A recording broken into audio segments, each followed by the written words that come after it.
What were you hoping to do by making the film Trashed?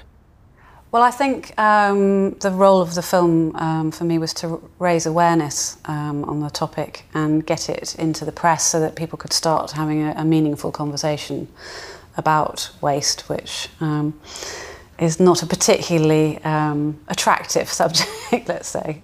How many countries did you film in?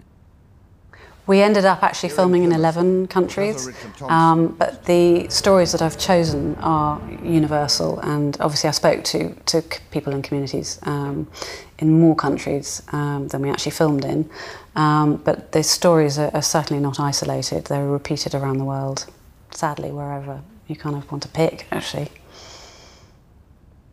How did you persuade Jeremy Irons to get involved in the film? I had worked with Jeremy some years ago on a different film, and I was generally aware that he doesn't like waste either. He will, wear his jumpers until they're worn out. He'll keep his cars until they're falling apart. He'll repair everything. So he's always seen, the value in reusing things. It's just something natural to him as well. So he just felt like a natural first approach, and so I sent him the treatment, and amazingly he loved it. It's of wood. But in the 50 years since then, things have changed. The treasure I used to find in the sand has been replaced by trash. How did you get Vangelis to write the soundtrack?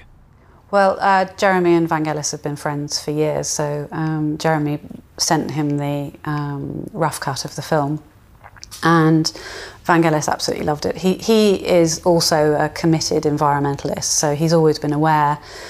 He was aware because he'd worked with Cousteau, sort of various people, he was aware of issues for the seas and so on. But generally, again, he was very shocked by the film and really wanted to get involved, so.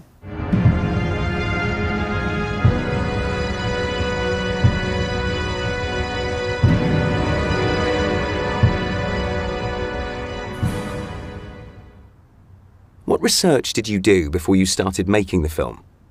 I spent about a year talking to communities, talking to experts, obviously reading an awful lot, and just ingesting it all, because obviously, again, it's such an enormous topic to take on.